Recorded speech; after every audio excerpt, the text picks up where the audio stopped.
Okay, we lit it just like a fuse, so no need to pick and choose. Welcome to 2020, where we do more than interviews. The hottest be coming through, jumping knowledge on all of you. Get a peek at the front of you with the truth that they offer you. Yeah, hands up, we doing it for the culture. To give artists and businesses more exposure. Keeping it real and stay silent just like a boulder. It's about to go all the way down, can't get no lower. Chasing my dreams, know that they get no slower. But if I stay running, I promise they getting closer.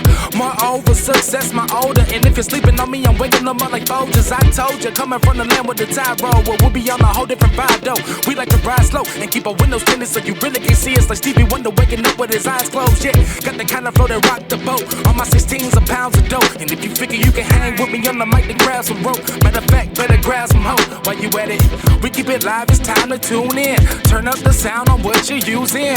It goes so hard, I think it's bruising. The show is 2020, no need to zoom in. Yeah.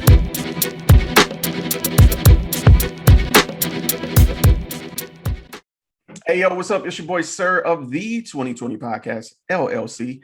Please say the LLC. And today I have a special guest, hometown hero, Miss Kearria Freed, has joined us today. How are you doing? I am great. How are you? I can't complain. Just like I told you just a moment ago, thank you for taking time out of your schedule to do this interview. You did not have to do this, given how busy you are currently. But you found a way to make this work out with your schedule. So thank you so much. No problem. I think I was live here to share my story and inspire others. All right. So just hopping right into it. So if you don't mind, just kind of a brief synopsis of what exactly occurred, with you, Kearria. Just share with the world your story a bit. Back in March of 2015, I was a sophomore attending Alabama A&M University. I was 20 years old, and for spring break, my friends and I went to Panama City Beach, and we attended a house party. And while at the house party, a guy began shooting, and he shot 7 people, and I got shot in the head, my right temporal lobe. And it caused multiple injuries. Like, I'm missing the right temporal lobe portion of my brain, the right side of my face. It is now partially paralyzed. It was completely paralyzed. My ear was reattached. My right ear was reattached, and I have difficulty hearing out of it. During surgery, I had a stroke, and I couldn't walk for 2 years. The left side of my body was completely paralyzed. And I also couldn't talk for 5 months. Goodness. And just like you and I were talking before the recording, as of now, you're preparing to graduate. You've overcome these adversities of what occurred, over a vacation. And I just kind of wanted to really highlight you because of the fact that you've overcome so much in such a small amount of time. That's the key part, like how quickly you've bounced back so far. So I kind of wanted to start with this question. What was some of the motivation to not give up, to keep kind of pushing that you had? I would say my family support. My mom, the night she got the call of the shooting, she was there with me, and she never left me through when I was inpatient in ICU in Panama, when I was inpatient in the rehab facility. I was home. Like, she took off work for I think a year and a half. She was right there with me every step of the way. My sisters, they got on board. They was helping. My stepdad. I just had a lot of family support there for me. That's amazing. That's amazing to be able to pull that, kind of energy from your people and that kind of dedication. A lot of people aren't able to confidently say that they could rely on family to, take off a full year and a half. That's a long time. So obviously, you encountered some struggles along the way. You mentioned that you weren't able to speak for 5 months. What was that like? Like, how did you guys have to switch up communication to kind of express yourself during that period? The story is actually a little funny. I was inpatient in ICU, And my sisters would come visit me every weekend or so. Mhm. And one weekend, my little sister, she was in the room with me, and my mom had left her in there by herself with me. And when my mom came back in, she said I had a pen in my hand, and my little sister had a notepad in front of me. She was telling me to write my name. So I didn't write my name. I knew my name, but I didn't write my name. I actually wrote, "I love y'all." Oh man, that's incredible. Do It you? was Wow.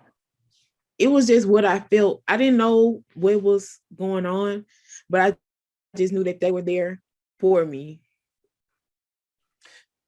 The fact that love would manifest itself in a way where even when you weren't aware of it, you was able to express that kind of speaks to the relationship you have with your family.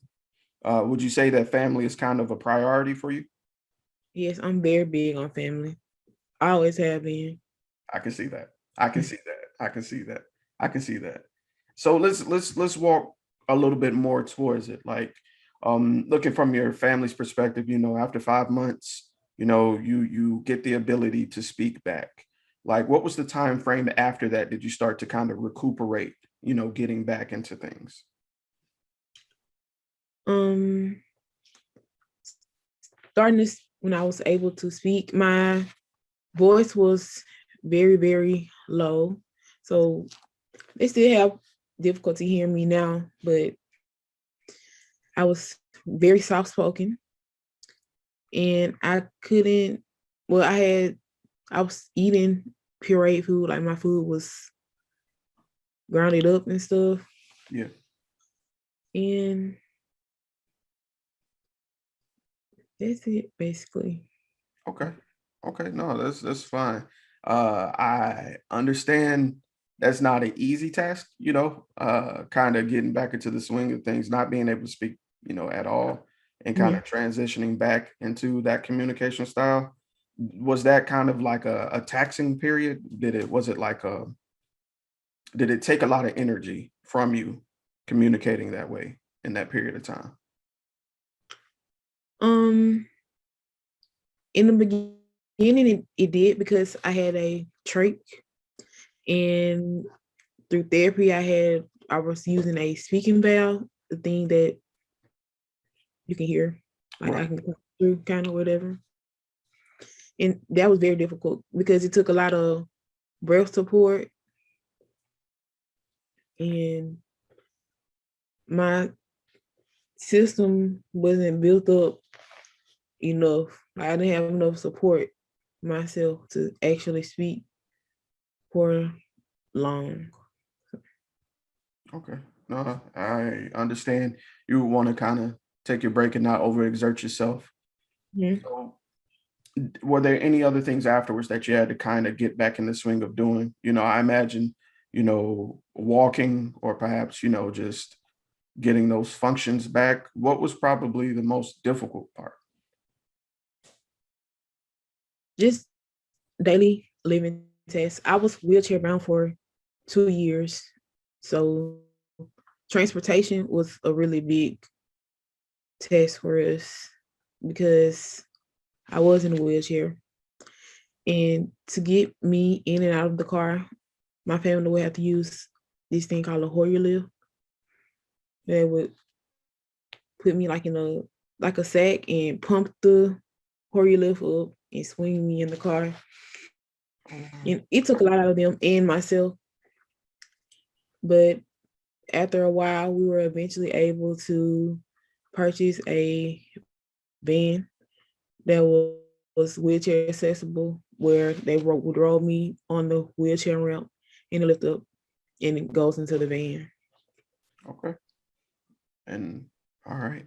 I can understand in those times you kind of make with what you can do. So, being able to kind of get you mobile, to kind of get you some semblance, because I imagine, after you being out of intensive care, I'm pretty sure you had to go to, like therapy and things. So, you know, getting back into that normalcy a little bit could have been taxing on you as well. So that brings me to my next question. Um, you start to get, back acclimated, you start back, uh, getting back to the normal life, and then you re-enroll. What was it like for you transitioning back into that social life of being a student?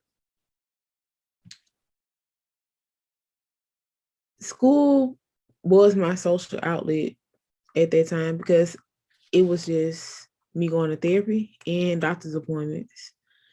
So I really didn't have much of a social outlet. I mean, I would go to family functions and events and things going out with my family, but besides that, nothing really. I mean, my friends all, you know, disappeared. So I didn't have much friend support. But yeah, what I'm saying. What was your question? I'm sorry. It's okay. I was saying, like, what was it like transitioning back into that social life of being a student when you started going back to school? um, when I went to school, I took things slow. My mom suggested I take things slow because I was just wanting to Right. go ahead, get it over with, go where I left off. But I couldn't do that because I now have a traumatic brain injury. So I went and I took one course at a time. Each semester I added on a course, making a full course load. And socialization, it was pretty much the same. Like I never felt like an outcast or I never felt like I wasn't included because of my disability. But it was this one time I made the highest grade on the final exam in one of my classes. I made I think it was 105 or something. And we were all discussing our grades and everything. And one of my peers, they were like, "Oh, you ain't that great because you only take one class." I'm like, "No, you don't know the difficulties that I'm facing, how much hard work that this takes me, like how dedicated I am to this." Mm. I think that says a lot about your character, not sinking that low to somebody like that. It's always easy to try and diagnose someone else's life from the outside. But the Mm. fact that you maintained your character listening to something ignorant like that says a lot about you as a person, because it would be easy to tell somebody about themselves at that point. Probably what I would have done, but I commend you on being a bigger person. So that speaks volumes. So were there, and I love to honestly ask this question because I always try to give hats off where credit is due for instructors and professors and teachers that really go above and beyond. Were there any teachers or professors that really stuck out, kind of stood out in your mind? Throughout my entire journey, the the schools and like instructors as well as the students has been very supportive and accommodating of me. Okay. No, that's wonderful. I'm always glad to hear that, because to a certain degree, you want them to treat you like any other student. You don't want that special treatment, because just like we were talking about earlier, you're about to, graduate. So you want that same level of success without any sort of asterisk next to your name or your degree. So if I may ask, what field were you studying in? At Alabama A&M, Hmm? my major was food science with Okay. the minor in marketing. Okay. Okay. Okay. Okay. Well, that's cool. What is it that you would like to do with your education going forward? I want to obtain my master's degree in rehabilitation counseling and help disabled individuals in terms of education, employment, and independent living. That's amazing. Giving back to your own community. I can't give you any more top tier marks on that. So one of the things I always do when I typically do an interview is try to end the interview on a positive note. Everyone has their own types of struggles that they deal with. And everyone every now and again needs kind of like a reality check and kind of an affirmation to get them going that they can do it. What words of encouragement would you have for that person that's feeling like they can't do something? I would say that it's never too late to chase your dreams. Like we often get discouraged because we continue to compare our lives to others, but we can't let their timelines match with ours. So continue to pursue and chase your dreams. That is. Kearria, thank you so much for doing this interview.